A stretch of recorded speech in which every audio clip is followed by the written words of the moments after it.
In the village of Darrowmere, where fog hung like breath over the cobbled streets, lived a young blacksmith named Ellen. She had inherited her father's forge after his sudden disappearance 5 winters ago, and with it, his peculiar collection of half-finished swords, each stranger than the last. One morning, as the mist pressed against the windows, Ellen found something she'd never seen before tucked beneath the floorboards of the forge. It was a sword, wrapped in old cloth, the metal cold and silver blue like moonlight. When her fingers touched the hilt, a whisper coiled around her ears. "You're late!" She dropped the blade, heart pounding. The voice had come not from a person, but from within the sword itself. Later that night, the sword spoke again. "I was forged for a purpose, and so were you." Terrified yet drawn to it, Ellen began to unravel the mystery.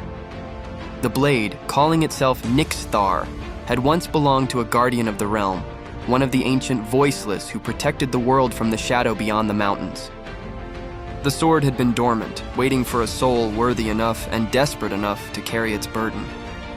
As Ellen trained in secret, guided by the sword's eerie wisdom, she began to uncover fragments of her father's past. He too had heard Nixthar's voice. He had vanished not in death, but in battle, trying to keep something imprisoned. Now the seals were weakening. Creatures long forgotten stirred in the north, and Ellen realized her fate was no longer tied to the forge, but to the fire of something much older. And so she left Darrowmere beneath a blood-red sunrise, Nixthar strapped to her back. The whispers no longer frightened her.